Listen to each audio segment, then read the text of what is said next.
자주 뵈니까 참 좋습니다. 이제 1막이 끝나고 제 2막 이렇게 막 들어가는 것 같습니다.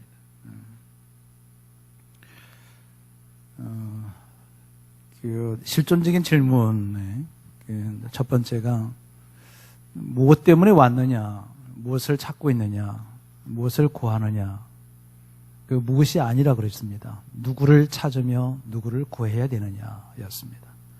우리가 찾고 우리가 구해야 될 것은, 구해야 될 분은 딱 유일한 오직 한 분, 오직 한 분만으로 우리가 만족하고 살아갈 수 있을 것입니다. 두 번째 질문을 주님께서 실존적으로 주셨습니다. 그게 뭐냐면, 너희가 이것들보다 나를 더 사랑하느냐. 이 사람들보다도 번역은 이렇게 되어져 있는데, 거기에 간주를 보시면 또한 이것들보다도 이렇게 되어져 있습니다. 그러니까 저는 이 둘 다가 맞다라고 생각하는 거죠. 그러니까 그냥 원색적으로 이것들보다도 더 사랑하느냐. 여러분이 갖고 있는 모든 것들보다도 더 사랑하십니까? 진짜입니까? 사실이에요? 그 부부가 함께 오셔서 제가 이렇게 하면 물어보라 그러죠. 나보다 진짜 주님 더 사랑해? 이렇게 물어보죠. 그럼 뭐라 그러실 거예요? 곤란한 건 묻지 말라고. 이보다도 더, 이것들보다도 내가 이들보다도 나를 더 사랑하느냐는 거죠. 우리는 이 세상을 살아가면서 사랑할 것들이 참 많습니다. 뭐 가족을 포함하고 자식들 포함하고, 그리고 내가 가지고 있고 유지해 가고 있는 것들 포함합니다. 자가용어를 하나 이제 우리 동역자들이 저희 차를 좀 바꿔 주었습니다. 새 차죠. 고급차입니다. 이게요, 주차를 딱 했는데도 고양이가 올라탈까봐 걱정되더라고요. 나는 한 번도 주님을 걱정해 본 적이 없는데, 이 고양이가 밤새 올라타서 실내하고 가면 어떻게 하나. 그리고 주차를 파킹을 했는데, 지나가다가 누가 말이지, 또 뭐 휙 긁지는 않을까. 바로 별의별 생각이 다 되죠. 그리고 저희 연구소 바로 앞에 건너편이 이제 교회가 하나 있는데, 이 교회에 이제 차들이 많이 되잖아요. 그러면 왜 가끔씩 이렇게 주차 때문에 삑삑삑거리는 소리가 막 울려 퍼지거든요. 저희 연구소는 그 계곡 위에 있어서 계곡에서 나는 소리가 위로 다 올라옵니다. 그런데 저 멀리서 들림에도 불구하고 누가 내 차를 손을 댔나, 뭐 이런 온갖 잡생각이 다 드는데, 그때 이 질문이 던져지는 거죠. 이것들보다도 나를 더 사랑하느냐. 여러분이 갖고 싶은 것들이 얼마나 많으세요, 그죠? 아마 취하고 싶은 거, 가지고 싶은 거, 보관하고 싶은 거, 읽고 싶지 않은 것들이 무수히 있을 것입니다. 한번 여러분 쭉 생각을 해보십시오. 이것들보다도 나를 더 사랑하느냐. 진짜 사랑하세요? 이거는 본질적 질문이고, 근원적인 질문이고, 실존적인 질문입니다. 여러분이 앞으로 오늘 이 시간 이후부터 내가 무엇을 하든지 내가 이것들보다도 주님을 더 사랑하는가를 물어보라는 거죠. 그럼 사랑은 뭘까요? 사랑이 뭐냐고 물으신다면 눈물의 씨앗이라고 말하겠어요. 이렇게 얘기한 사람은 생년월일 관계없이 45세 이상. 사랑은 그리스도인들에게 사랑은 눈물의 씨앗이 아니고 그리스도인의 사랑은 함께 하는 것입니다. 우리가 백조년을 향해서 갑니다. 가다 보면 내 마음에 들지 않고 힘든 것, 갈등과 번민이 있을 수 있습니다.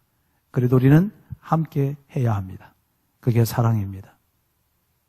주님을 사랑한다는 것은 주님을 주님과 함께 하는 거다. 주님이 이렇게 약속하셨습니다. 내가 세상 끝날까지 너희와 항상 함께 있으리라. 진짜 함께 하시는 분이시죠. 제자들이 특히 베드로 같은 경우는 자기가 호언장담했습니다. 내가 세상 끝날까지 내가 주님과 함께 할 것입니다. 그렇게 했습니다. 그리고 나서 주님이 경고도 하셨습니다. 너가 나를 다 굴기 전 3번 나를 부인할 것이다 라고까지 경고했음에도 불구하고, 그리고 그는 3번을 어김없이 저주하며 부인했습니다. 그리고 이미 부활하셨던 주님을 보여줬음에도 불구하고 제자들 7명을 데리고 갈릴리 바닷가로 툭 가서 고깃배를 젓고 아마도 낙심 가득하고 자신의 삶 속에 후회로움과 낙심이 가득 찬 채로 배에 그물을 내리고 밤새도록 내렸지만 한 마리도 잡지 못하는 그러한 처절한 삶의 현장에 있을 때 주님은 우리를 사랑하셔서 그 제자들과 자기를 배신했던 제자들과 함께 하시기 위하여 이 아침에 찾아오셨습니다. 그리고 미리 숯불을 피우시고 떡도 굽고 고기도 구우신 상태로 피곤하고 지치고 아무것도 얻지 못했던 베드로와 제자가 걸어오는 것을 보고 이리 와서 하서 조반을 먹으라 하셨습니다. 21장 12절 성경을 펼쳐보겠습니다. 21장 요한복음 21장 12절입니다. 함께 읽습니다. 예수께서 이르시되 와서 조반을 먹으라 하시니 제자들이 주님이신 줄 아는 고로 당신이 누구냐 감히 묻는 자가 없더라. 13절 예수께서 가셔서 떡을 가져다가 그들에게 주시고 생선도 그와 같이 하시니라. 여전히 배은망덕하고 배신하고 저주하고 떠나버리고 잠시 보이지 않는 주님으로 인해서 낙담과 좌절해서 자기의 본업으로 돌아서 버렸던 제자들을 함께 하셨던 주님이 우리의 주님이십니다. 우리의 주님이십니다. 그분이 함께 오셨습니다. 그리고 베드로에게 묻습니다. 15절에 요한의 아들 시몬아. 여러분 참 이 기절이요 얼마나 아름답고 귀한지 모릅니다. 베드로야 이렇게 부르지 않고 요한의 아들 시몬아 그의 이름을 부른 거죠. 제가 이 요한복음을 큐티한 이후에 목회를 할 동안에 저희 교인들은요 제가 아무개 집사 이렇게 부른 적이 별로 없습니다. 제가 이름을 바로 다 부른 거죠. 이름. 저희 연구소에 제 동력자 4가정이 있는데 나이가 다 50이고 48, 45, 43 이래요. 그래서 제가 다 이름 부릅니다. 우리 여기 지금 참석한 송인규 이사님이 여기 계신데 직분도 집사님이고 저희 연구소는 이사님이잖아요. 그럼 제가 어떻게 부르냐 하면 송인규 좀 이리 와봐요. 뭐 이렇게 한다고. 근데 저건 참 좋습니다. 이름이 부르는 게 참 좋습니다. 어느 날 보니까 애기 엄마들은 우리 여집사님들은 이름이 다 사라져 버려서 누구 엄마야. 그래서 어느 날 갑자기 한참 지난 어느 날 길가에서 누가 이름을 불렀는데 낯선 거죠. 왜 어디서 많이 들어본 이름 같긴 한데 누가 뭐 부르지? 보니까 자기 이름을 부르는데 자기 이름을 잃어버린 거죠. 저는 여러분 교회 안에서 주님의 마음을 주님이 요한의 아들 시몬아 이렇게 부르셨던 것처럼 참 이름 부르고 살면 얼마나 좋을까 그런 생각을 했죠. 옆에 분 이름 한번 불러보시죠. 이름도 몰라요. 지금 아내가 앉았는데 이 양반 이름이 뭐지? 뭐 누구 엄마 여보 뭐 이러는데 보니까 이름이 없어. 이름이 사라지고 말하는 거죠. 이 실존적인 질문은 그의 이름을 찾아주는 것입니다. 예수님께서는 베드로에게 피터라고 베드로라는 이름을 주셨음에도 불구하고 그에게 다가오셨을 때 요한의 아들 시몬아 그의 이름을 이제 부르셨죠. 이 본질적인 질문이 뭐냐면 내가 이것들보다도 내가 가지고 있는 것보다도 내 주변에 있는 사람들보다도 내가 너와 함께 제자로서의 길을 걸어갔던 7명의 제자들 가운데서도 나를 더 좋아하느냐? 너가 지금 다시 본업으로 돌아와서 어부로서의 삶을 살아가고 있는데 저와 여러분의 일생을 살아가고 있는 여러 가지 일들을 살아가는 가운데도 이것들보다도 정말 주님을 더 사랑하느냐? 이것은 우리가 항상 질문을 던져야 되는 너무나도 본질적이고 실존적인 질문이라는 것입니다. 더 사랑하느냐? 더 사랑하느냐? 예, 저도 한국교회를 위해서 지금 애쓰고 수고하고 있습니다. 그러다 보니까 제가 이 한국교회 우리 동력자들에게 동력자들 하나님을 사랑하는 것보다도 내가 혹시 이 비전과 사역에 대해서 더 사랑하는 것이 아닌가? 그래서 잠시 멈춰설 때가 있습니다. 이번에도 3월에 일정이 굉장히 많은데 제가 일단 다 멈췄습니다. 일단 잠 멈춰놓고 한번 내가 보는 거죠. 뭘 보려고 했냐면 내가 정말 주님을 사랑하고 있는지, 내가 이 일을 사랑하고 있는지, 하나님 주님을 대신한 이 일들을 사랑하고 있는지, 아니면 이 사랑하긴 하는데 내가 주님보다 더 사랑하고 있지는 않는지 제 스스로에게 반문해 보고 싶은 거죠. 돈 필요합니다. 그런데 돈보다도 여러분 주님보다도 돈을 더 사랑하고 있는 것은 문제인 거죠. 우리에게 필요한 것들이 필요한 도구들이 필요한 것은 사실입니다. 그런데 이것들이 주님보다도 더 사랑하고 있으면 우리는 지금 잘못 사는 생활을 하고 있다라고 하는 거죠. 흔히 사랑은 크게 여러분 네 가지 있는 거 아시죠? 사랑은 육체적인 사랑인 에로스가 있고요. 육체적인 사랑이라 해서 성적인 사랑을 얘기하는 게 아닙니다. 남녀의 이성간의 사랑을 우리는 흔히 에로스적인 사랑이다 이렇게 얘기합니다. 그 다음에 형제간의 사랑을 필레아라고 얘기하죠. 스토리의 사랑은 부모가 자식을 사랑하는 마음입니다. 그리고 아가페가 하나님의 사랑, 절대적 사랑이라고 하는 겁니다. 우리는 때로는 이 네 가지의 사랑을 혼동해서 다 쓰고 있기도 하기도 합니다. 근데 오늘 이 세 번의 질문에 베드로와 함께 피트인 요한, 시몬에게 지금 예수님께서 대화를 하고 있는, 질문을 하고 있는 것 가운데 세 번 다 사랑에 대한 질문을 던집니다. 내가 이것들보다도 나를 더 사랑하느냐? 이렇게 물었습니다. 그리고 또다시 묻습니다. 또다시 묻기를 사랑하느냐를 물었습니다. 첫 번째는 비교했습니다. 비교했을 때 이 모든 것들보다 사랑하느냐 할 때 이 시몬이 얘기하기를 이 어떤 것들보다도 내가 주님을 더 사랑합니다. 그래, 그러면 이제는 너가 정말 나를 사랑하느냐? 그래야 합니다. 나는 주님을 사랑합니다. 이렇게 물었습니다. 이때 물으면 성학자들은 아가페 사랑이다, 하나님의 사랑에 대한 질문이다, 이건 그다지 중요하지 않습니다. 왜냐하면 사랑은 하나라고 다 이루어져 있기 때문에 그렇습니다.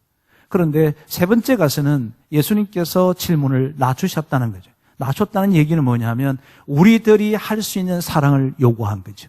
하나님과 하나님의 초월적 사랑, 하나님의 초월적인 사랑을 일방적이고 절대적인 사랑이 아니라 우리에게 형제로서의 사랑을 우리에게 요구한 거지. 너가 나를 필레아 하느냐? 형제 사랑같이 나를 형제로 사랑할 수 있느냐?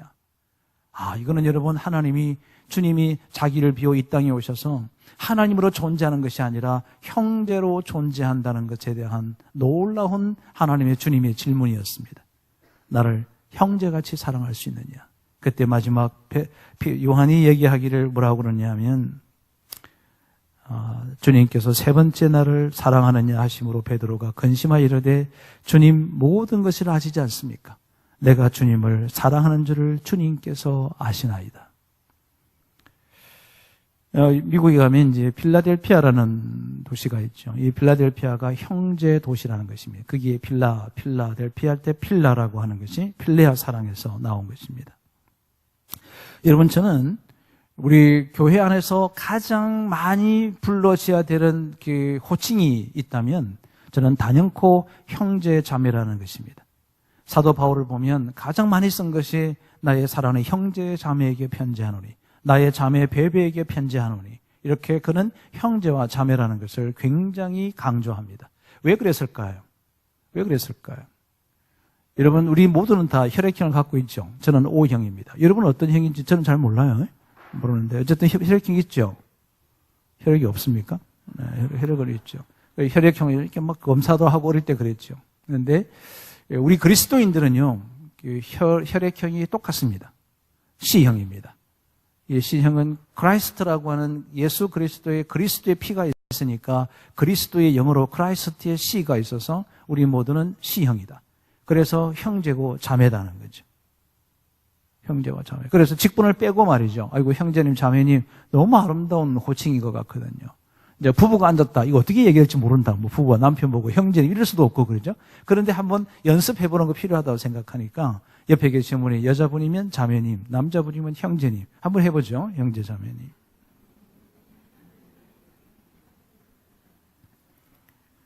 하나님의 초월적인 사랑은 일방적이고 절대적인 사랑입니다. 그런데 이 형제적 사랑, 이것은 함께 한다는 징표입니다.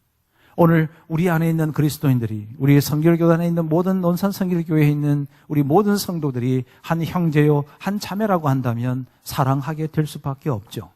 사랑할 수밖에 없다는 거죠. 사랑이 함께 이루어질 수밖에 없다. 형제가 뭘까요? 슬픔도 같이 해, 기쁨도 같이 해, 고난도 같이 해, 죽음도 함께 하는 것이 형제지 않을까요? 형제라는 거죠. 저는 주님을 내 형제와 같이 사랑할 수 있느냐? 그러면 저는 정말 사랑할 수 있다고 생각하는 거지. 하나님처럼 사랑할 수 있느냐라고 하면 자신이 없어요. 근데 내가 나를 형제처럼 그렇게 사랑할 수 있냐? 정말 아낄 수 있을 것 같아. 여러분을 존중하고 아낄 수 있을 것 같아. 조금도 아깝지 않을 것 같아. 내 형제가 어려움을 당하면 내 이 어려움을 다 통째로 다 부둥켜 안고 있을 만큼 형제를 사랑하니까 그 사랑으로 우리가 함께 한 공동체를 이루어갈 수 있으면 좋겠다는 겁니다.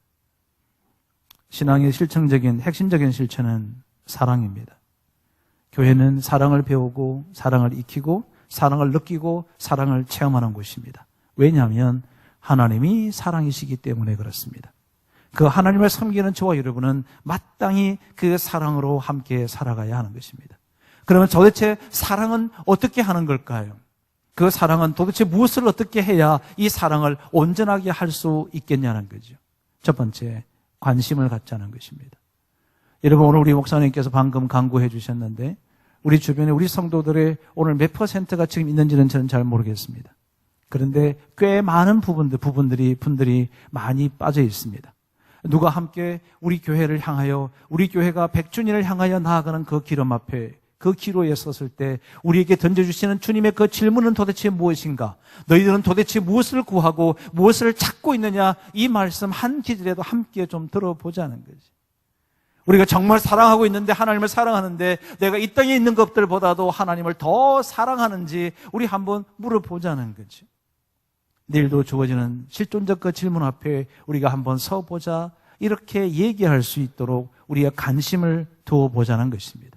성도가 결석을 했습니다. 우리 장로님들, 중직자들 물론 구해서 다 챙기고 다 하겠지만 누가 보이지 않을 때 그 함께 관심을 갖는 것, 이것은 사랑의 출발입니다. 사랑은 두 번째는 이해하는 것입니다. 이해는 무엇일까요? 상대방 입장에 서보는 거죠. 저는 사실 이런 생각할 때 있거든요. 우리 성도들은요, 가끔씩 설교 좀 시켜봤으면 좋겠어. 설교. 가끔씩.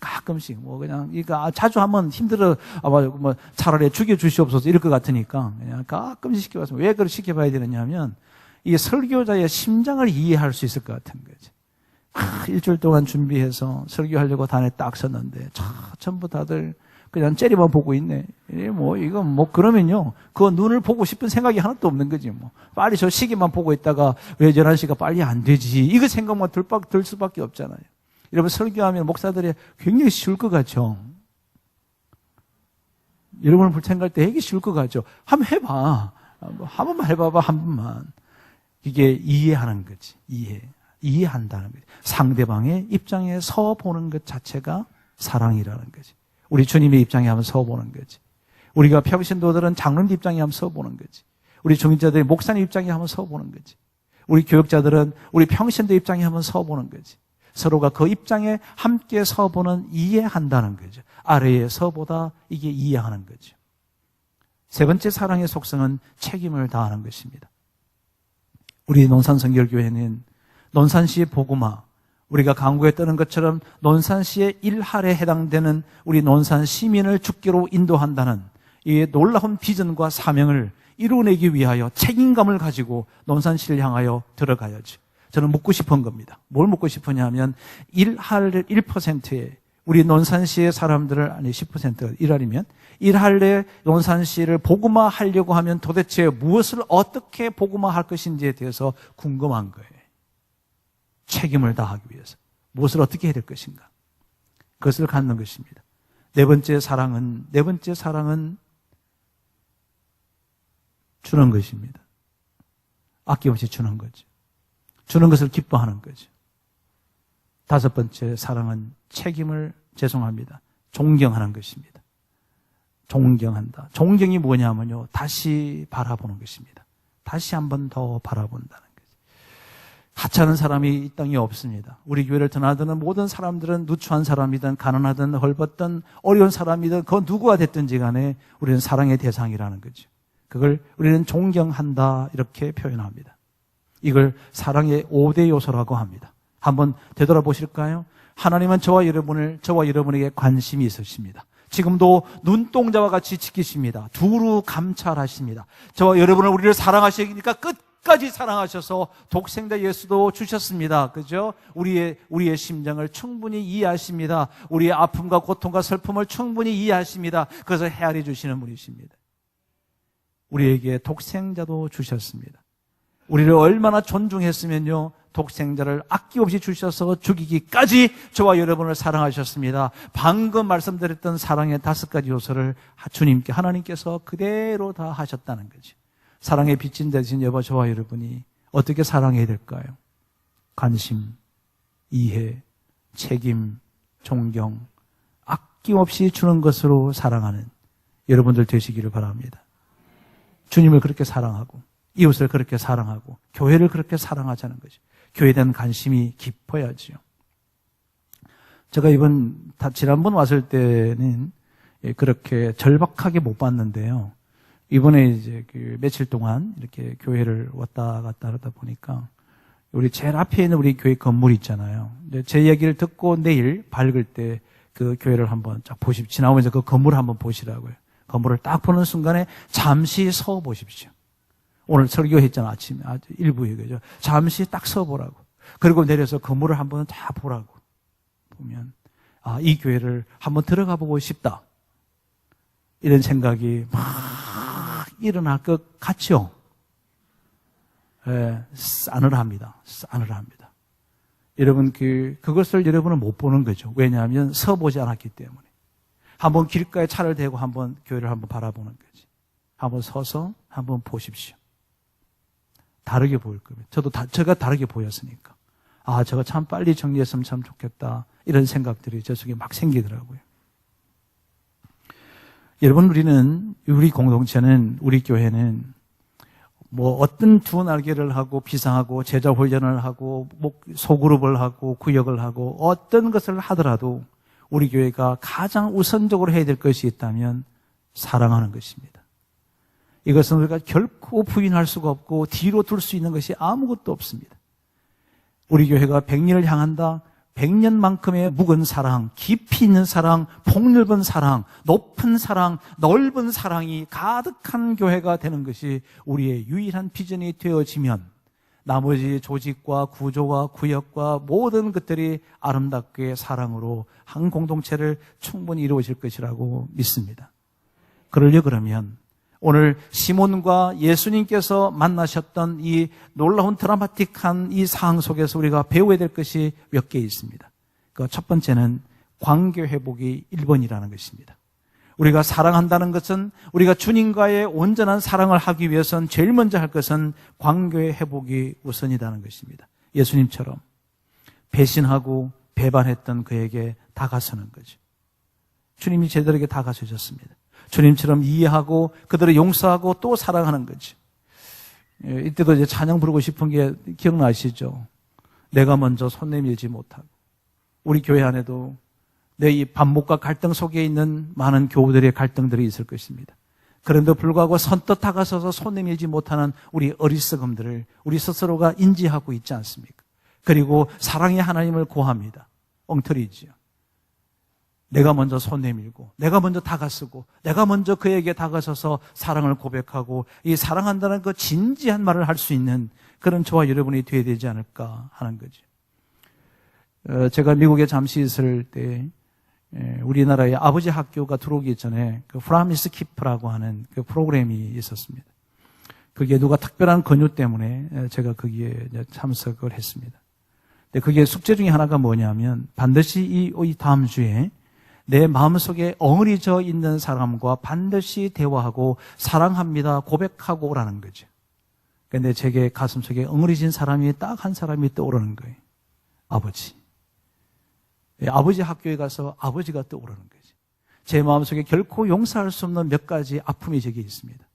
용서가 안 되는. 한 번도 사랑한다는 말을 들어본 적도 없지만 저는 어릴 때부터 저희 부모님께 사랑한다는 말을 들어본 적이 없습니다. 저 역시 해본 적이 없습니다. 그래서 내가 누군가에게 사랑한다는 말은 저는 기적처럼 씁니다. 기적에 가깝다는 거죠. 그리고 이제 미국에서 전화를 했죠. 공중박스에 가서. 국제전화 되는데 가서 아버님 전화를 딱 받더라고. 아버님이 워낙에 근엄하신 분이라 여보세요 끊어버렸어요. 놀래가지고 우리 집인데 분명히 우리 아버지인데 끊어버렸어요. 그러니까 이게 뭐 국제전화하고 막 이러는데 뭐가 여보세요 했는데 딱 끊어버리니까 깜짝 놀라잖아요. 무슨 일이 있나 보다. 제가 무슨 일이 있나 보다 걱정되지. 또 염려될까 봐 또 바로 전화했지. 전화를 딱 해서 저를 딱 받으니까 걱정된 목소리로 무슨 일이고, 이런 경상도 분이니까 무슨 일, 또 끊어버려서 놀래가지고 또 내가 사고 쳤나 아닌데 뭐 너무 두려워가지고. 그래서 이제 세 번째 전화를 용기를 냈죠. 아버님 접니다. 그러니까 이제 우리 아버님의 대화 방식이 참 독특하죠. 아주 간단 명료합니다. 이게 끝이에요. 이게 뭐, 이랬죠. 제가 가만히 있었거든요. 가만히 있으니까 이제 걱정이 되잖아요. 그 이제 우리 어머니를 바꿔주더라고요. 얘가 뭐 말을 못하고 버벅거리고 있으니까 얘 당신이 받아보라고 이렇게 저를 바꿔주는 거죠. 그래서 제가 어머니 잘 계시죠? 아버님 바꿔주세요. 딱 받자마자 뭘 했냐면 아버님 사랑합니다 끊어버렸어요. 뭐 대화를 하면 안 돼. 대화를 내가 무슨 말을 들을지 모르니까 뭐 쑥스럽게 그때 그 한마디 하는데 온몸에 땀이 얼마나 났는지 말이죠. 네. 왜 사랑한다는 말이 이 한마디가 이렇게 어려울까? 여러분 사랑이 그렇게 막 말처럼 값싼 사랑이 아니에요. 여보 내가 당신을 사랑해. 여러분 그 사랑은 그냥 우리는 막 해요. 그죠? 막 해요. 그런데 그 사랑은 내가 당신을 관심을 갖고 당신을 이해하고 당신을 존중하며 당신을 책임을 지며 내가 주는 것을 아까워지 않는다는 것을 내포하는 뜻이거든요. 내가 그렇게 사랑한다는 거죠. 이 사랑한다는 말이 관계 회복의 핵심 포인트단 말이죠. 사랑한다는 말을 참 할 수가 없어서 그렇게 얼떨결에 사랑했습니다. 그러니까 얼마 후에 바로 전화가 왔습니다. 왜냐하면 무슨 전화냐면 얘가 분명히 무슨 일이 있다. 분명히 뭐 죽으려고 결단했다든지 이랬다고 우리 어머니한테 전화가 바로 온 거죠. 왜냐하면 생전에 해보지 않았던 말을 들었으니까 놀라운 거죠. 혹시 여러분 나이가 꽤 들었어도 부모님에게 사랑한다는 말을 해보지 않으셨던 분들이 있으시면 오늘 밤에 좀 하고 자.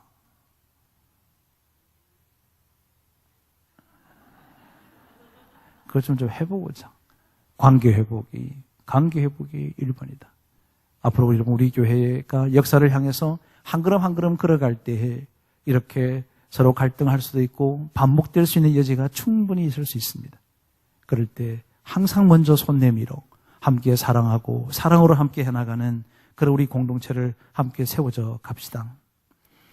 여러분 두 번째 여쭙겠습니다. 더입니다. 더 사랑하느냐는 거예요. 더 사랑하느냐. 그때도 한번 여러 번 말씀드렸는데 저는 지금 집은요 이제 이사를 했는데 종전에 집이 분당에 있었습니다. 분당에 왜 사는지 아시죠? 천당 옆 동네라서 그렇습니다. 분당에 사는 분당에는 그 백화점이 3개가 있습니다. 애경백화점, 롯데백화점, 그리고 현대백화점 3개가 있습니다. 애경백화점을 들어가면 1층에 수입 코너입니다. 수입 현대. 세계에서 유명한 브랜드들이 쫙 다 들어와 있습니다. 근데 우연히 한 번은 이제 그게 지하철하고 연결이 되어 있어서 자주 들락거리게 되죠. 좀 한 바퀴 돌아오다 보니까 프라다라고 하는 그 브랜드가 하나 있습니다. 까만색인데 반짝반짝 빛나는 핸드백이 하나 있더라고요. 그 윈도우에다가 전시를 해놓은 거죠. 조그만해요. 제가 아마 한 손바닥만한 파우치 같은 지갑입니다. 근데 바깥에 가격을 이렇게 써놨더라고요. 가격을 보니까 26만 5천 원 이렇게 돼 있더라고 저는 여겼고 봤는데 265만 원인 거지. 요만한 손바닥. 그 비닐 같은 거 있잖아요. 비닐 같이 생긴 거. 얼핏 보기에는 비닐과 별 다를 바가 없는 거 뭐 이런 건데 제가 청계천 가면 반드시 5천 원 주고 살 수 있는 거 뭐 이런 정도인데 그게 256만 원 이렇게 써져 있는 거죠. 깜짝 놀랐습니다. 분당은 기독교 복음률이 46%입니다.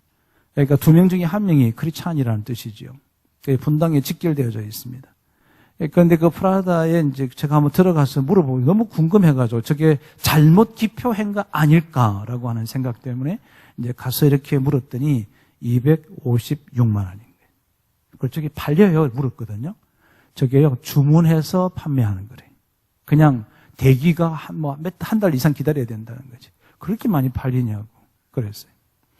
근데 제가 또 물었죠. 저 정도 조그만한 그 지갑 하나 사는데 256만 원 정도면 할부가 주로 많겠군요. 다 현찰 내지는 카드로 바로 긁어버린대.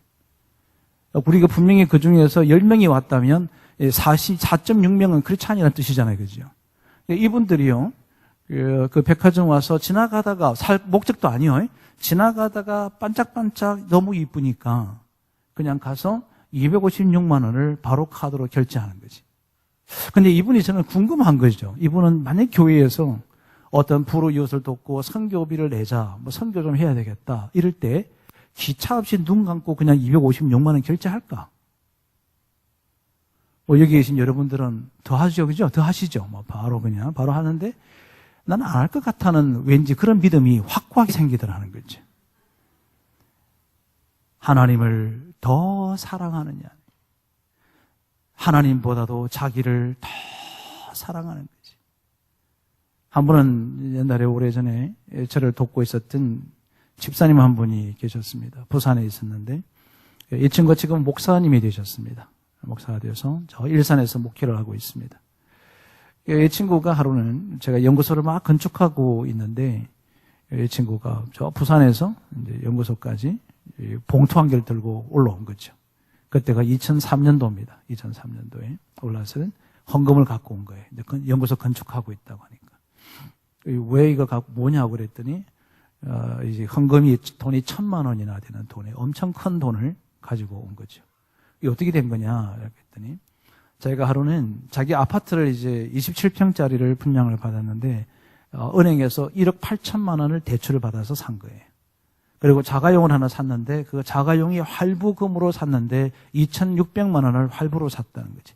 이자가 그 당시 7.8%였습니다. 그러니까 매월 나가는 돈이 굉장히 높은 하죠. 이렇게 자기 집을 위해서도 자기 자가용을 위해서는 제가 아낌없이 대출도 받아서 막 가감하게 쓰고 이자도 펑펑 쏟아서 내고 있는데 내가 가만히 돌이켜보니까 자기가 하나님을 위해서는 단 한 번도 대출받아서 해야 되겠다는 생각을 단 해본 적이 없더라는 거지. 그리고 내가 주의 종이 되고 하나님의 사역자가 돼야 되겠다고 생각하는 자체가 틀렸다는 생각이 들어서 자기 그 당시 영어 학원 선생이었는데 학원에 가가지고 3개월치 가부를 해서 그걸 가지고서 헌금을 한 거예요. 자기 인생에 처음으로 했다는 거지. 물론 여러분은 돈의 여유가 많으니까 지금 갖고 있는 집들도 할부 없이 다 사고 자동차도 다 현금 주고 사고 뭐 전부 다 그렇게 사시겠지만 나 자신을 위해서는 내 보금자리 잠깐 있다가 가야 되는 이 세상을 살아가는 동안에 있을 때는 나를 위해서 얼마나 많은 투자를 하는지 모릅니다. 저는 깜짝깜짝 놀랄 만한 금액들이 소스라치게 널려져 있는 것들을 바라봅니다. 근데 그런 거 살 때 제가 기도하고 사는 사람들 별로 못 봤습니다. 주님, 제가 저 파우치 가방을 사야 될까요? 말아야 될까요? 내가 저 돈을 가지고 선교비 필리핀에다 선교비를 보낼까요? 보내지 말까요? 단 한 번도 물어보고 살까라고 하는 의심이 생기는 거지. 여러분은 어떠세요? 정말 주님을 사랑하십니까? 이보다도 더 사랑하십니까? 어떤 것보다도 더 사랑하십니까? 자기에게 물어야죠. 이게 실존적인 질문입니다. 실존적인 질문인 거죠. 우리 여기 있는 송 이사님도 작년, 재작년에 연말에 그 회사에서는 처음으로, 마지막으로 보너스를 엄청나게 받았습니다. 실적 보너스입니다. 근데 그 받았던 거에 절반을 딱 잘라서 나머지 뭐 쓸기 위해서 한 게 아니라 그거밖에 할 수가 없어서 그 절반의 큰 금액입니다. 무려 3천만 원이나 되는 큰 돈을 그냥 기차 없이 선교비로 탁 내놓았습니다. 그게 자기 본인에게도 엄청난 충격적인 결단이었을 거라고 생각하는 거죠. 믿음의 증거를 그렇게 갖는 거죠. 저는 주일 헌금 우리 성도들이 하는 거 보면은 왜 할까? 하지 말지. 자기 월급은 매년마다 올려달라고 난리치면서 하나님께 드리는 주일 헌금은 10년 동결이야. 10년 동결. 20년 동안 동결이야. 1,000원, 2,000원에서 5,000원 넘지 못해. 뭐 심각해지는 거지. 한 감사헌금. 목사님이 여러분 감사헌금 합시다 해야 하시나요? 감사헌금 매일 하면 안 됩니까? 내가 오늘도 하루 살았는데, 내가 생명이 유지가 됐는데, 내가 오늘도 이곳에서 하나님을 또 찬양하고 하나님의 말씀을 듣고 사랑의 진리로 나를 깨우쳐 주시는 이 놀라운 그 은혜에 참석하는데 헌금하는 것이 아까우세요? 나 자신을 위해서는 지나가다가 밥 한 끼 먹는 거, 수많은 쓰는 거 조금도 뒤돌아보지 않고 쓰면서도 내가 뭔가 지나가다가 윈도우에 걸쳐져 있는 아름다운 원피스 바라보면 바로 사고 싶은 충동이 일어나면서도 주님 앞에 나올 때 내가 주님께 드려야 되겠다는 충동이 일어나십니까? 그리고 나는 주님을 사랑한다는 거지. 제가 볼 때는 거의 구라 수준이다. 구라 아시죠? 예. 거짓말의 엉터리 같은 사투리입니다. 정말 거짓말이라고 생각하는 거지. 여러분, 정말 진정한 교회 공동체는 어떤 공동체일까요? 이 세상의 그 어떤 것들보다도 주님을 더 사랑하는 것입니다. 자녀를 사랑하지 말라는 얘기가 아닙니다. 사랑해야죠. 그런데 하나님을 더 사랑할 수 있어야죠. 자녀를 위해서는 안 해주는 거 없이 이렇게 이야기합니다. 너 말이야, 너가 원하는 건 뭐든지 다 해줄 거니까 너 뭐든지 한번 해봐 라고 얘기합니다. 그런데 주를 위해서 그렇게 하시나요? 아니요. 그리고도 나는 주님을 사랑한다는 거지. 이 실존적 질문 앞에 여러분이 어떻게 대답을 하시겠습니까? 저는 적어도 중직자들은 하나님 앞에 매주 감사 이상 하셔야 된다고 생각하는 거지. 매주 감사할 거지. 얼마나 많은지 몰라. 생명을 연장시켜준 거 감사하죠. 주변에 감사할 것들이 얼마나 많은지 모릅니다. 천지에 널려 있는 거예요. 제가 지난번에 이제 오래전에 집회 때 왔을 때 한번 저희 교회 집사 권사에 한번 얘기한 적이 있는데 또 여러분 잊어주셔서 감사해요. 그래서 또 하려고 그래. 그분은 감사하면 그분을 절대 빼놓고 잊을 수가 없는 분이 한 분 계셔요. 73세 꼬부랑 권사님. 이름도 몰라, 성도 몰라요. 저는. 이 꼬부랑 권사님이 계셨습니다. 이분은 자기 교회와 저희 교회하고 그분의 집하고는 자동차로 가면 5분 거리도 안 됩니다. 그런데 항상 걸어오십니다. 걸어서 오시는 거죠. 허리가 구부러졌습니다. 지팡이 짚고 오시는 거예요. 근데 걸어오는 이유가 30분 이상 걸려요. 그분이 걸어오는 이유는 그 길가를 다 오가고 하면서 전도하려고 걸어다녀요. 차 안 가지고 다니고. 따라하죠. 따라합시다. 어쩜 나랑 똑같노? 시작.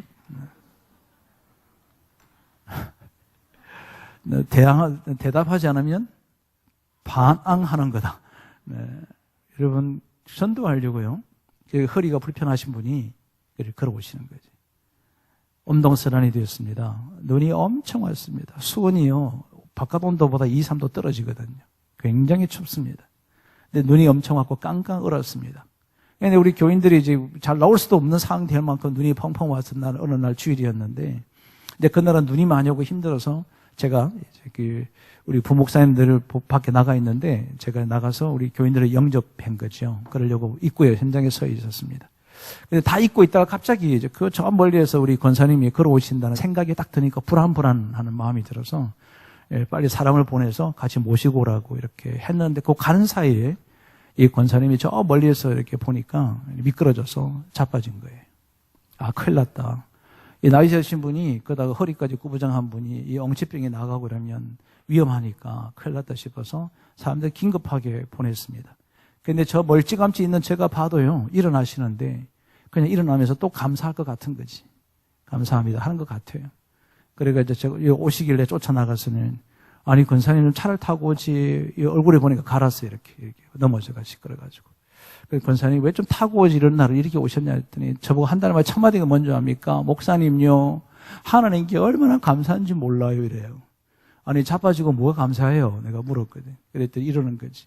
제가 이 지팡이 짚고 교회 간다고 오다가 뒤로 확 자빠져서 머리가 깨져서 적사하면 지나가는 사람들이 저 인간이 저렇게 교회 가다가 죽었다고 해서 하나님 욕되게 할까 봐 앞으로 딱 자빠졌다는 거지. 앞으로 딱 자빠졌는데 코를 딱 잡아야 코가 깨졌으면 이 나이에 내가 성형수술을 하겠소, 무엇을 하겠소.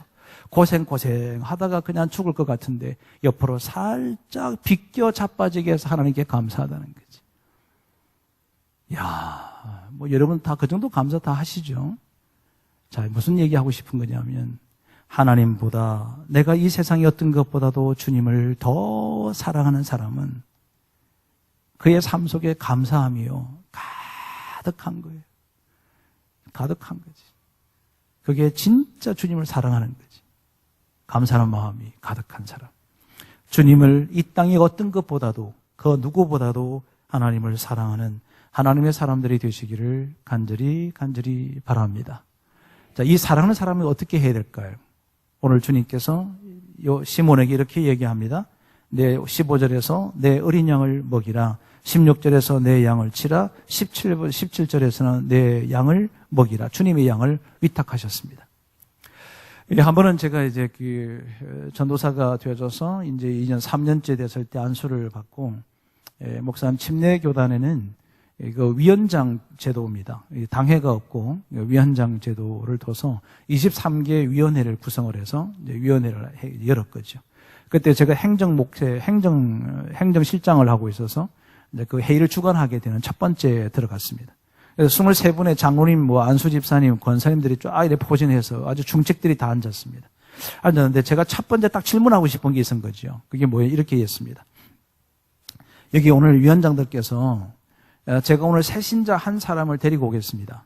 그러면 이 한 사람을 책임지고 복음의 기초에서부터 시작해서 주님이 제자가 될 때까지 차근차근히 양육할 수 있으신 분 한번 손들어 보십시오 라고 했더니 권사님, 장로님, 안수집사님 이상 되는 23분 중에 단 한 명도 손을 들지 않더라는 거죠. 못한다는 얘기입니다. 못한다. 주님의 양을 먹일 줄을 모르는 거죠. 주님의 양을 체계적으로 세워질 줄을 모르는 거죠. 우리 교회는 그동안에 목사님께서 열심히 여러분들을 섬겨서 그 일을 하게끔 해뒀기 때문에 이런 사역자들이 많을 거라고 믿습니다. 네. 많을 거라고 믿습니다. 그 양을 치라는 거죠. 그래서 우리가 할 일이 뭘까요? 주님 앞에 섰을 때 주님 내게 맡겨주셨던 이 사명을 다 완성했습니다. 이 사명을 다 이루어냈습니다. 라고 해야 되지 않을까 하는 겁니다. 오래전에 우리 국제신앙이라는 영화가 나왔습니다. 그분들 50세 이상 되신 분들은 그 영화 보면서 많이들 울었다고 그럽니다. 왜냐하면 그 시대적 배경을 그대로 안고 왔기 때문이죠. 근데 그 첫 시작에서 이제 부둣가에서 피난을 출발할 때에 그 아버지가 그 주인공 어린 아이에게 부탁합니다. 동생들을 끝까지 지켜라. 미션을 준 거죠. 그리고 이 국제시장이 마지막 끝나는 딱 시점이 됐을 때 그 자기에게 부탁했던 그 아버지의 사진을 바라보면서 이 주인공이 뭐라고 얘기하느냐 하면 나 괜찮게 살았지. 아버지가 내게 얘기한 거 내가 다 살았습니다. 이렇게 얘기합니다. 괜찮게 했어요? 나 이거 연습 많이 했어. 그냥 뭐 흉내 내보려고 몇 번 틀어보기도 하고 막 그랬는데 여러분 그냥 안 웃어주니까 내가 민망해 죽을 것 같은데 나 괜찮게 살았습니다. 아버지가 내게 얘기한 거 다 지켰습니다. 내가 괜찮게 살은 거 보셨지? 이렇게 그 영화는 끝을 내립니다. 자기에게 주었던 개인적인 미션을 다 완성했다는 뜻입니다. 사랑하는 여러분, 교회는 종교 행위하는 곳이 아닙니다. 예배 참석해서 예배 구경하기 위해서 모이는 곳이 아닙니다. 하나님이 이 땅에 저와 여러분을 보내셨던 그 이유와 목적을 정확하게 인식하고 그 목적과 이유를 정확하게 이루어서 주님 앞에 딱 설 때 주님 제가 주께서 내게 맡겨주신 일 다 그대로 다 이루어드렸습니다. 우리 이 이야기를 할 수 있는 그런 저와 여러분이 되기를 진심으로 바랍니다. 이제 여러분 우리 다시 시작합시다. Begin again. 다시 시작하자. 100년을 향하여 그때 가서 하지 말고 100주년 기념 행사하기 위해서 존재하지 말고 100년을 향하여 우리가 다시 시작하자. 우리 모든 성도들이 함께 사명을 인식하고 내가 하나님께서 맡겨주셨던 그 목적을 함께 숙지하여 이 목적을 위하여 열심히 살아감으로 주님 앞에 배웠을 때 주님께서 내게 맡겨주신 이 위대한 일들을 다 했습니다라고 고백할 수 있는 성도들이 모인 우리 논산 성결교회가 되기를 바랍니다. 그러기 위해서 이 밤에 다시 본질적 질문을 던집니다. 이 모든 것들보다도 나를 더 사랑하느냐? 기도하겠습니다.